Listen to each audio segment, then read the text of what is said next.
Fala, meu mano, beleza? Professor Cisler Herculano de Geografia para dar sequência ao nosso assunto aqui sobre a urbanização brasileira. Se você chegou nesse vídeo, então é porque você viu o vídeo anterior.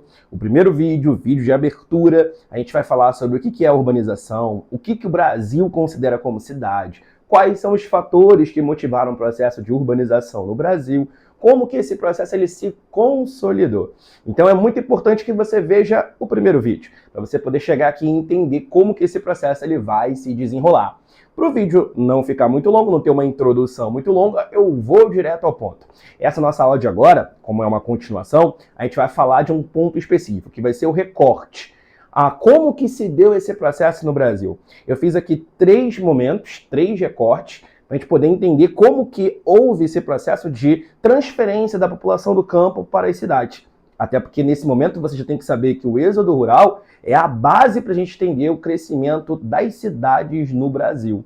À medida em que a população do campo ela vai migrando para as cidades, nós vamos tendo um contingente de pessoas nas cidades crescendo e o contingente de pessoas no campo diminuindo. Tá aí o que é a urbanização. O processo de crescimento mais acelerado de população nas cidades do que no campo. Então, esse dado comparativo, essa definição é muito importante para você poder entender esse conteúdo aqui.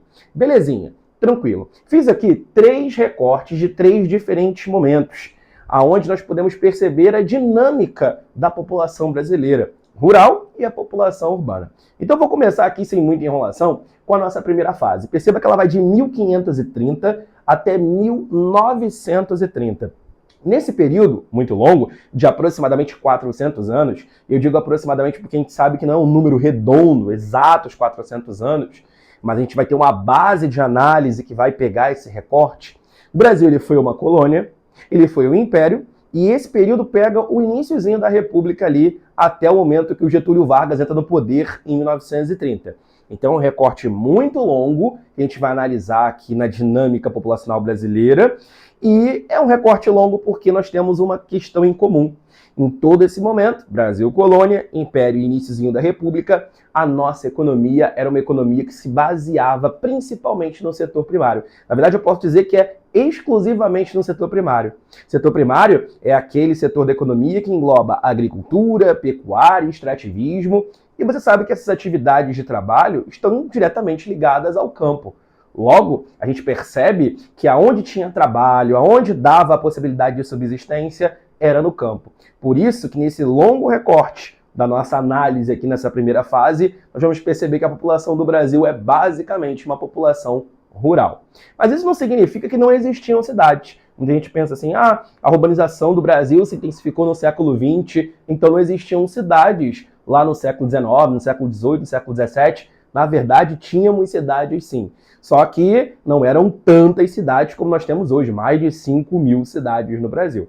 Então, nesse primeiro momento, nós vamos perceber que, embora não tivéssemos muitas cidades, nós tínhamos alguns embriões que valiam o destaque, como é o caso da cidade de Recife, do Rio de Janeiro, de Salvador e também de Olinda. Aqui o O e o L pareceu até um D, né? Parece que ficou Dinda. Mas Olinda vai ser uma cidade importantíssima. Em alguns momentos até mais importante do que a cidade de Recife, lá na capitania de Pernambuco. Então, embora grande parte da população vivesse em áreas rurais, nós tínhamos esses embriões de centros urbanos, aonde se estabelecia um comércio, aonde a alta burguesia ela residia, onde eu tinha também igrejas. Enfim, a gente tinha algumas cidades também exercendo essa função urbana. Mas é claro que a população não ia para as cidades nesse momento, até porque não tinha trabalho na cidade para todo mundo. E fora que grande parte da população brasileira nesse grande período, ela é escravizada. Então ela vive no campo, ligada ao trabalho, ligada à terra. Show de bola! Belezinha. Eu vou destacar Salvador aqui, que vai ser a nossa primeira cidade brasileira, primeira a ganhar o título de cidade. E Salvador também tem uma importância muito significativa, porque Salvador foi a nossa primeira capital. Isso porque o Nordeste era a região polarizadora no período colonial.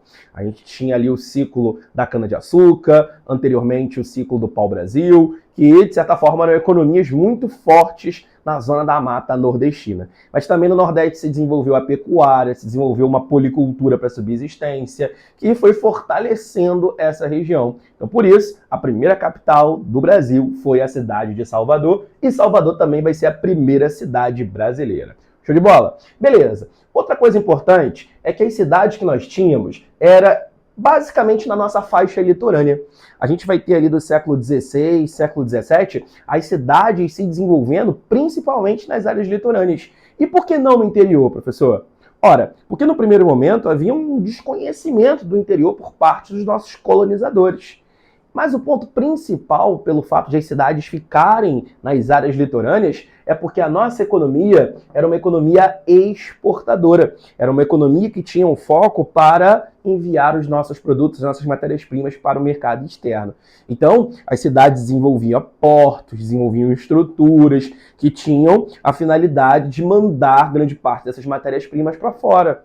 Por isso que essas cidades ficavam nas áreas litorâneas. Professor, então não teve cidades no interior do Brasil? A gente tinha alguns núcleos, algumas vilas, algumas pequenas aglomerações urbanas, mas não que chegaram a ganhar um título de relevância de cidade, de ter uma denominação enquanto cidade. Tirando Salvador, tirando Recife, tirando Olinda, tirando Rio de Janeiro, que aí sim cresceram de maneira significativa e exponencial, mas eram exemplos bem raros. Na grande realidade, a gente não tinha tantas cidades no Brasil nesse momento. Beleza, mas vamos destacar aqui nesse grande período o ciclo da mineração. O ciclo da mineração ele começa ali no finalzinho do século XVII e se desenvolve muito no século XVIII.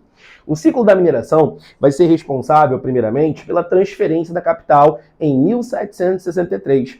Nesse momento, Salvador deixa de ser a capital do Brasil e o Rio de Janeiro passa a ser a sede político-administrativa do Brasil. É claro que nesse momento ainda somos uma colônia, mas a escolha da capital pelo Rio de Janeiro era para ter uma ligeira proximidade das áreas de produção aurífera.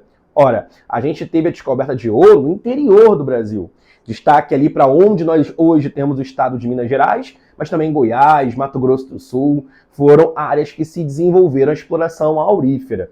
Então, por conta disso, a capital próxima dessas áreas facilitava muito o ouro não ser extraviado, não ser roubado, o caminhão virar, sacou? Essas coisas bem importantes aí, que a gente sabe que no Brasil acontece bastante, acontecia já desde o período colonial. Belezinha? Olha só, por conta disso, por conta da exploração aurífera, eu vou ter as nossas primeiras vilas sendo criadas no interior. Então a gente começa a ter uma difusão do processo urbano no interior do Brasil. Mas observação importante, não significa que a população estava se transferindo do campo para a cidade nesse momento. Não. Mas eu tenho algumas aglomerações urbanas modestas que vão surgir no interior do Brasil para ficar próximo da exploração do ouro. E junto dessas aglomerações urbanas, nós temos igrejas que vão se formar, nós temos a economia que vai se desenvolver, a sociedade aurífera que vai começar a se proliferar. Um exemplo que nós temos é Vila Rica. Vai ser uma cidade, ou no caso uma vila naquele momento, que vai estar ligada ao interior do Brasil. Então, nós temos ali a difusão das primeiras vilas nas áreas interioranas do país. Eu não posso dizer que isso é o processo de urbanização, porque não temos um êxodo rural tão intenso. Mas eu posso dizer que nesse momento nós tivemos um pequeno surto urbano. A gente teve ali a proliferação de algumas vilas, de algumas aglomerações nas áreas mais urbanas. Tranquilo até aí? Tá beleza? De boa? Espero que sim. Olha só, vamos pular um pouquinho, chegamos na economia cafeeira, que também está dentro desse recorte. A economia cafeeira, ela vai surgir pós-declínio do ciclo do ouro. A gente sabe que a economia cafeeira ela vai se desenrolar ao longo do século XIX, mas no primeiro momento o café não era produzido para exportação diretamente. Ele era produzido para atender uma burguesia do mercado interno brasileiro. Mas ao longo do século XIX, à medida que o café vai se expandindo e vai se proliferando no estado de São Paulo, nós também vamos ter alguns núcleos urbanos que vão aparecer. Como, por exemplo, Campinas, Taubaté, Bragança, Paulista, são exemplos de algumas cidades que vão surgir no atual estado de São Paulo, ligados a essa produção cafeeira.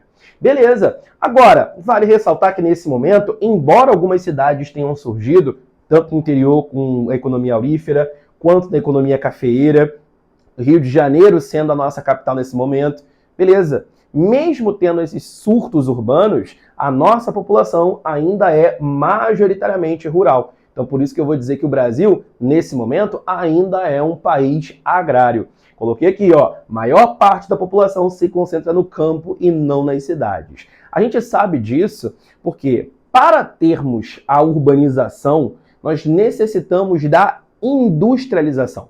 E aí você pode me perguntar, mas professor, no século XIX nós não tivemos indústrias começando a se desenvolver? Sim, tivemos. Mas a indústria no século XIX, início do século XX, não era o grande motor da economia. A indústria só existia para atender às necessidades básicas de um mercado interno burguês do Brasil. Mas a atividade que impulsionava a economia no século XIX, início do século XX, era o café, uma atividade agrícola. Então, por exemplo, todos os imigrantes que foram vindo para cá, eles não vieram para trabalhar na indústria diretamente. Eles vieram para trabalhar no café, vieram para trabalhar no campo. Então, moravam nas áreas rurais. Então, por isso que eu coloquei aqui, ó, observação. Mesmo com o surto industrial no século XIX, o motor da economia ainda era o setor primário. Logo, por isso que a população morava ainda no campo. Então, beleza, chegamos aqui na nossa segunda fase. A nossa segunda fase já é no século XX. É uma fase que tem um período de duração bem mais curto do que a primeira. Vai de 1940 até 1970. É um período de 30 anos que nós vamos analisar. Mas é nesse momento em que se inicia, se intensifica o nosso processo de industrialização. O Getúlio Vargas é aquele cara que vai pensar num projeto industrial para o Brasil. Embora já tivéssemos indústrias desde o século XIX, como já falado, o Vargas já vinha com um plano industrial, com uma ideia de transformar o Brasil de um país rural para um país urbano. Então isso vai ser muito importante para a gente ver o impacto que nós vamos ter da economia na nossa ideia de urbanização brasileira. Beleza, por conta do processo de industrialização, começa a se intensificar o nosso êxodo rural. A população do campo vê nas cidades uma grande possibilidade de mobilidade social, vê uma possibilidade de ter melhor qualidade de vida, vê uma possibilidade de melhor garantia de sustento ou subsistência.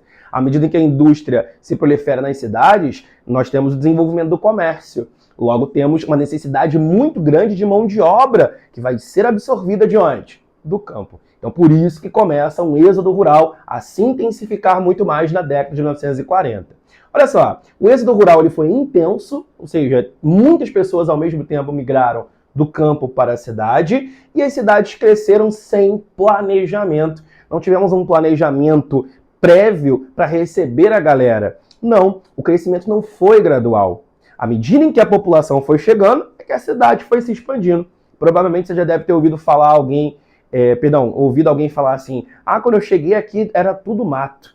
É justamente isso. A galera ia chegando, e à medida que ia chegando, casas iam se desenvolvendo, ruas iam começando a ser traçadas, então, de certa forma, a área ia começando a se urbanizar. Então, à medida em que as cidades elas foram atraindo as pessoas do campo foram chegando de maneira bem intensa nas cidades. E isso vai fazer com que elas consigam crescer sem planejamento. E olha só um ponto importante aqui, ó. Número reduzido de cidades exerciam o papel de atração. Gente, não eram todas as cidades do Brasil que estavam recebendo a indústria. Não.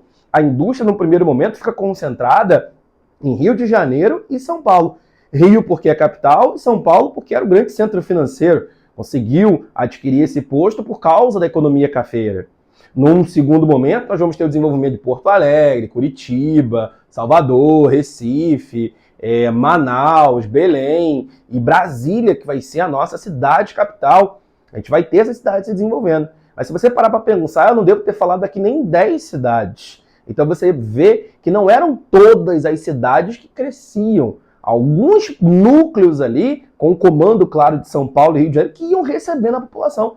Por isso que são as cidades mais populosas do Brasil, respectivamente, São Paulo e Rio de Janeiro. Então, a gente vai ver o seguinte, esse número reduzido de cidades que absorviam a população do campo, elas vão crescer muito mais do que as cidades do entorno e vão se transformar em cidades polos, em metrópoles. Começa assim um grande processo de metropolização. Metropolização, gente, é quando uma cidade ela começa a se tornar uma centralidade no meio de vários núcleos urbanos adjacentes.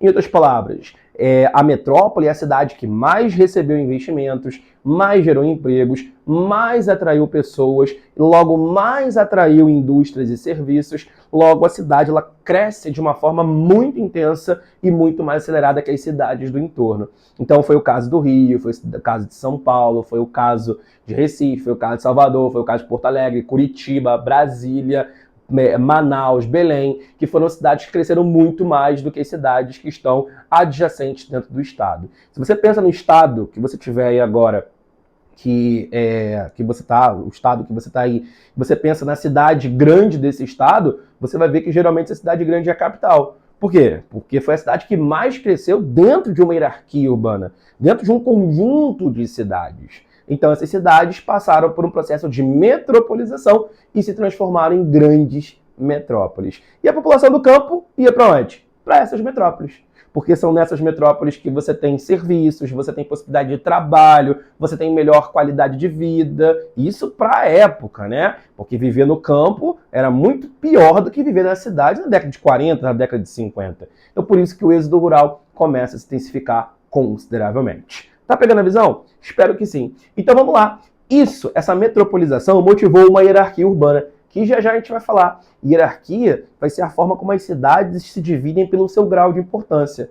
Como umas cidades cresceram mais do que outras, então a gente vai ter uma hierarquização dessas cidades dentro de um estado. Aqui no Rio de Janeiro, por exemplo, no estado do Rio, eu vou citar 3 cidades. A cidade do Rio, a cidade de Niterói e a cidade de Nova Iguaçu. Com certeza você consegue hierarquizar essas cidades. Se você mora no estado do Rio, você sabe facilmente como que essa hierarquia funciona. Agora, se você não mora no estado do Rio, você provavelmente sabe que o Rio de Janeiro, a cidade do Rio de Janeiro, é a mais importante dentro dessas 3 que foram citadas. Com certeza você sabe disso. Logo, Rio de Janeiro vai ser a metrópole. Show de bola? Beleza. Como esse processo ele foi muito intenso e foi muito acelerado, nós vamos ter algumas consequências a partir daí. Primeiro, o crescimento vai ser desordenado, vai ser uma bagunça esse crescimento, e com o crescimento desordenado, nós vamos ter problemas urbanos que vão se desenvolver. Já vamos citar alguns desses problemas. Macrocefalia urbana, que você vai ler aqui como inchaço urbano, quando muita gente vai se concentrar dentro de uma mesma cidade. Isso, claro, esse fenômeno traz problemas seríssimos infraestruturais dentro da cidade. Então, por conta dela ter crescido muito, ter absorvido uma grande quantidade de pessoas, essa cidade vai começar a desenvolver grandes problemas com base nesse crescimento desordenado dessa grande concentração de pessoas. É tipo assim, vamos dizer que você mora, você e a sua mãe dentro de uma casa.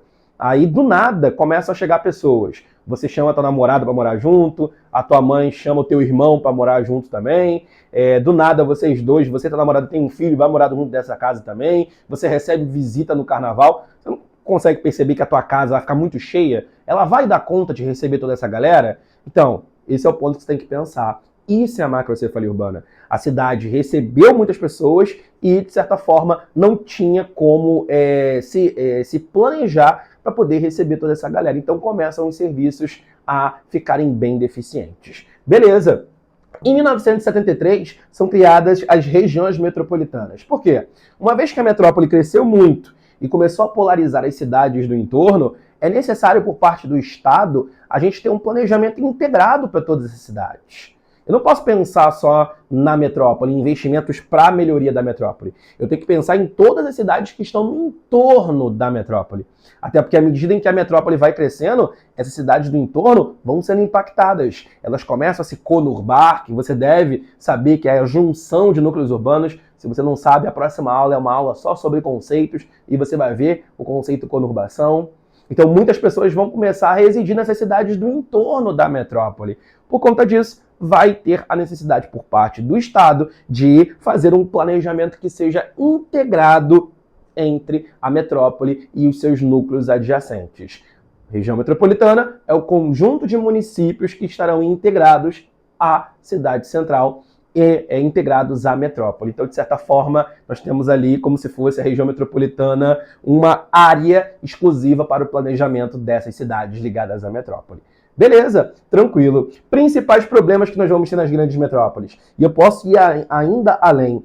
Principais problemas das regiões metropolitanas. Porque as cidades que estão conurbadas à metrópole têm uns problemas bem similares à metrópole. Então a gente vai ter problemas nas regiões metropolitanas, nas áreas ligadas à metrópole. Um deles, as submoradias, que são as áreas onde nós temos aglomerações subnormais, as populares comunidades ou favelas. A gente vai ter submoradias, que são aquelas áreas onde temos uma dificuldade plena de locomoção, de recolhe de lixo, áreas que são de difícil acesso. Então, a gente sabe que essas submoradias não é porque a pessoa escolhe morar lá, mas sim porque, mediante todo o desenvolvimento da pessoa dentro das cidades, elas vão acabando arranjando um local para conseguir, obviamente, moradia, residência. E nem sempre é um local que é tão vantajoso, por assim dizer, dentro da cidade. As pessoas, quando vinham do campo, muitas delas não tinham dinheiro, muitas delas não tinham recursos. Então, ia morando aonde dava e não onde, de certa forma, gostaria de morar. Beleza. Periferização. Periferização ou periurbanização é a formação de periferias. À medida em que a galera vai chegando, vai se direcionando para áreas mais adjacentes, mais distantes do centro. Periferia e subúrbio são termos bem parecidos e referem-se à ideia de pessoas que moram distantes das áreas centrais da cidade. Então, assim, à medida em que a cidade foi crescendo, as pessoas foram se alocando cada vez mais distantes do centro. Isso, claro, né, tem muita ligação com o preço.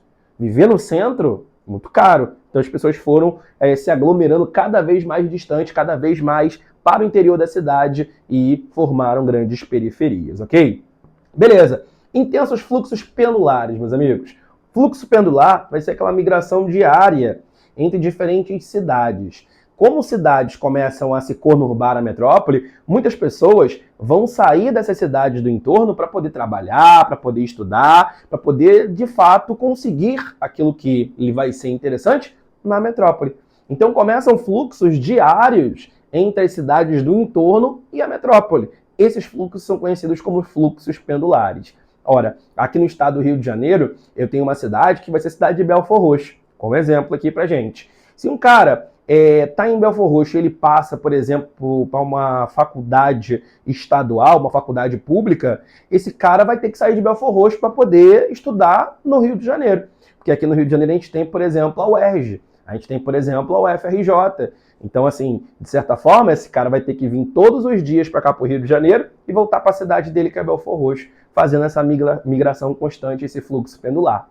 A mesma coisa, pessoas que moram em Niterói e trabalham no Rio de Janeiro. Todos os dias tem que pegar a ponte, passar de uma cidade para outra, fazendo assim esse fluxo pendular. Então começa a se intensificar muitos fluxos e, é claro, a gente tem problemas fáceis de transporte, que a gente sabe que é um grande problema nas grandes cidades. Então isso daí acaba se tornando muito intenso dentro dessas regiões metropolitanas. Segregação socioespacial é quando eu tenho ali a divisão de uma cidade de acordo com realidades socioeconômicas distintas. À medida em que várias pessoas vêm chegando na cidade, eu vou ter bairros que vão ser muito desvalorizados e outros bairros que vão ser muito valorizados. Isso é a tal segregação socioespacial.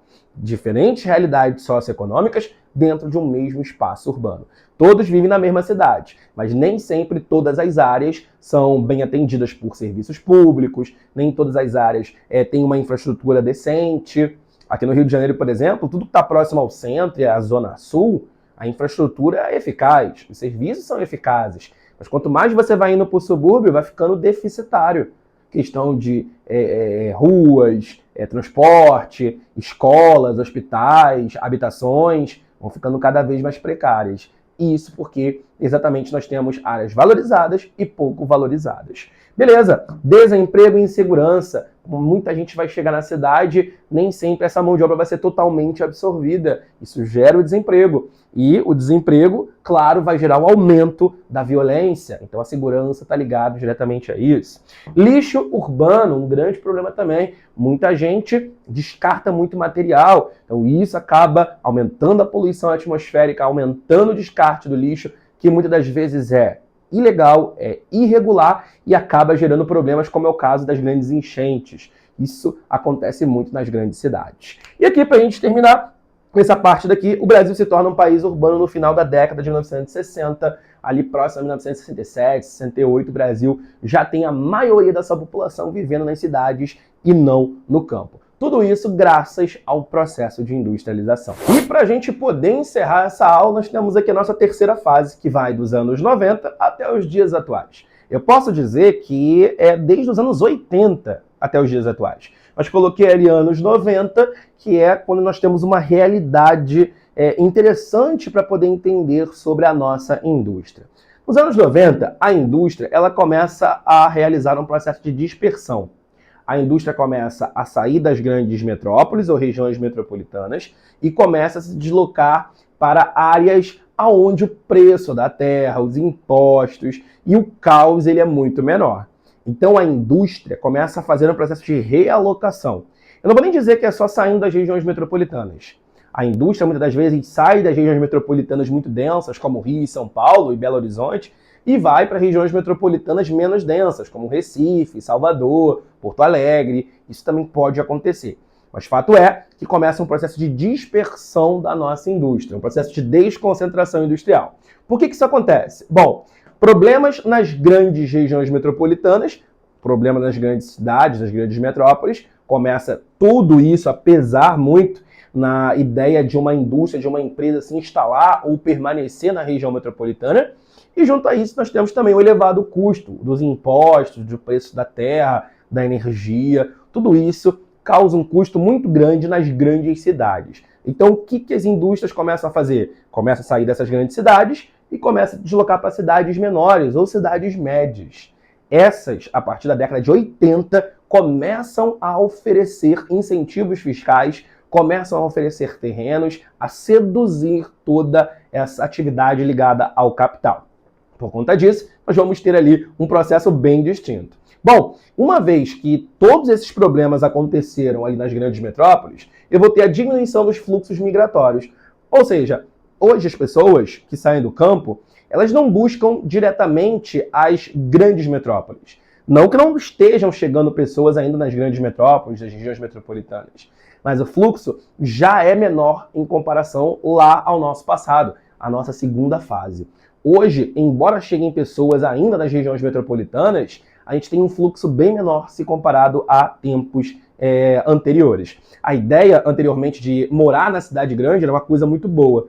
Hoje em dia, nem sempre ir para a cidade grande é sinônimo de sucesso. Então isso é um grande problema que as cidades grandes vão acabar passando, né? Recebendo cada vez menos pessoas, menos imigrantes. Bom, e quem começa a receber mais contingente populacional são as cidades médias. A gente começa a perceber um fluxo não rural-urbano, mas sim um fluxo urbano-urbano. Pessoas que vão começar a sair das metrópoles e ir para as cidades médias, sair das regiões metropolitanas e ir para as cidades médias.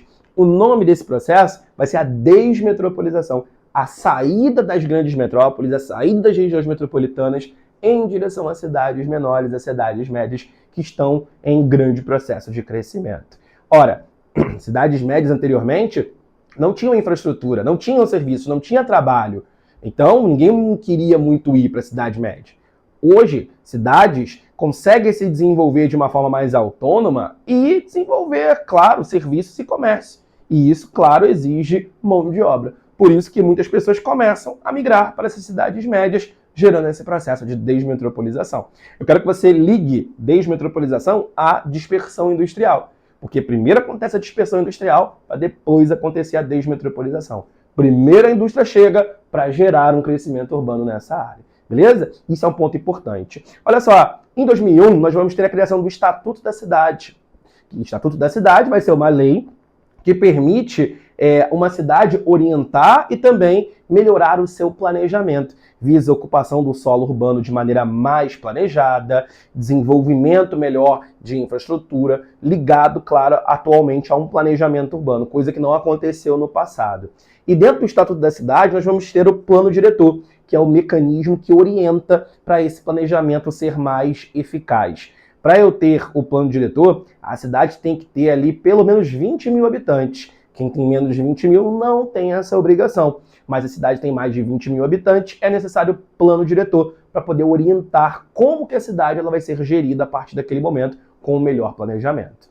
Show de bola? Belezinha? Espero que você tenha entendido essas partes todas aqui do nosso processo. Para poder resumir aqui, eu vou ter um momento onde a população do Brasil é rural, com pequenos núcleos urbanos. Eu vou ter um momento de intenso êxodo rural. Meu Deus do céu, apaguei aqui, mas só um pouquinho, você vai tirar o print depois. Eu tenho um intenso êxodo rural aqui e um grande crescimento das cidades, que viram metrópoles, muitas delas viram regiões ligadas à metrópole. E essas metrópoles crescem de maneira tão desordenada que geram grandes problemas urbanos. E por conta desses problemas urbanos, a gente vai ter, a partir dos anos 80/90, uma dispersão da população das grandes regiões metropolitanas e indo rumo às cidades médias. Esse é o resumo principal de tudo que nós falamos aqui. E para encerrar, nós temos a nossa hierarquia urbana. Como eu te falei, hierarquia é quando as cidades elas são divididas pelo seu grau de importância. Aqui eu vou citar, e você se prepara para anotar no seu caderno, que vai ser muito importante. Vou dar alguns exemplos de cidades aqui de acordo com o seu papel na hierarquia urbana, de acordo, é claro, com a nossa bibliografia para a ESA e para a SpaceX. Olha só, grande metrópole nacional. A nossa grande metrópole nacional, grande cidade polarizadora, vai ser a cidade de São Paulo, a grande metrópole nacional. Professor, Rio de Janeiro também? Não, só São Paulo. Vai ser a cidade que mais se destaca dentro da nossa hierarquia urbana brasileira. Logo abaixo de São Paulo, eu tenho as metrópoles nacionais, que eu vou citar Rio de Janeiro e vou citar Brasília. Professor, São Paulo também não é uma metrópole nacional, não?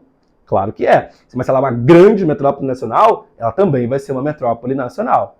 E vale ressaltar duas coisas. Primeiro, entre Rio e São Paulo, hoje nós temos uma megalópole, e Brasília vai ser a nossa atual capital e foi transferida na década de 1960 para a cidade capital. O plano que cria Brasília é o plano piloto, liderado ali pelo engenheiro Lúcio Costa e também pelo Oscar Niemeyer. O plano piloto vai ser o plano idealizado lá no governo de Juscelino Kubitschek para essa criação da cidade capital de Brasília. Então, Rio de Janeiro e Brasília vão entrar como metrópoles nacionais. Mais abaixo, eu tenho as metrópoles. E aí o nosso livro destaca algumas. Vamos por regiões. Na região norte eu tenho duas, Manaus e Belém. Anota isso aí.